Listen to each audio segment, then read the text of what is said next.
पाकिस्तान घाबरलाय, पाहुयात त्या संदर्भातल्या टॉप 9 बातम्या। पाककडून नागरिकांना अलर्ट करण्यासाठी सायरन बसवण्याचा निर्णय, हल्ला किंवा आपत्तीजनक परिस्थितीमध्ये अलर्ट करण्यासाठी सायरन बसवणार। खैबर पख्तूनवा सरकारचा सायरन बसवण्याचा निर्णय।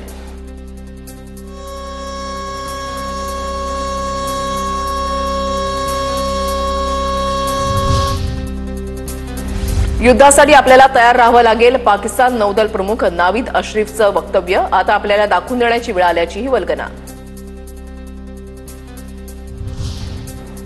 भारताच्या भीतीनं पाकिस्तानकडून लष्कर-ए-तोयबा प्रमुख हाफिज सईदच्या सुरक्षेमध्ये वाढ।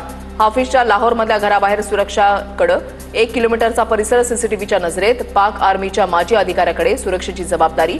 भारत हाफिजचा खात्मा करण्याची ISI आणि पाक सरकारला भीती। कराची आणि लाहोरचा एअरस्पेस बंद राहणार, 31 मे पर्यंत कराची आणि लाहोरचा एअरस्पेस बंद करण्याचा पाकिस्तानचा निर्णय। पाकिस्तानला लेबनॉनप्रमाणे पेजर हल्ल्याची भीती। पाकिस्तानी विश्लेषक जावेद चौधरी यांचा पाक नागरिकांना इशारा। भारत डिजिटल हल्ला करण्याचा इशारा।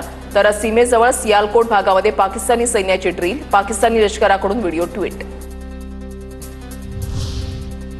पाकिस्तानने सकाळपासून अटारी बॉर्डरचा गेट उघडलाच नाही। अटारी बॉर्डरवर भारतातून पाकिस्तानमध्ये जाणाऱ्या नागरिकांची गर्दी।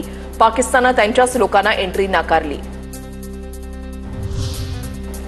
निवृत्त बांगलादेशी मेजर जनरल फजलुर रहमान गरळ ओकली। पाकिस्तानवर भारतानं हल्ला केल्यास बांगलादेशनं भारताच्या ईशान्येकडील राज्यांवर ताबा मिळवावा, फजलुर रहमान यांचं वक्तव्य।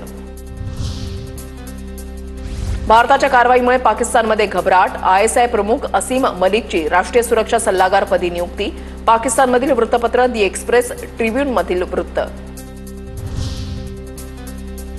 पाकिस्तानी सैन्याला त्यांच्याच पोलिसांकडून झटका। खैबर पख्तूनवा पोलिसांनी पाक सैन्याला पळवून लावलं। खैबरमध्ये काय करताय, काश्मीरला जा, पाकिस्तानी पोलिसांनी त्यांच्या सैन्याला हकललं।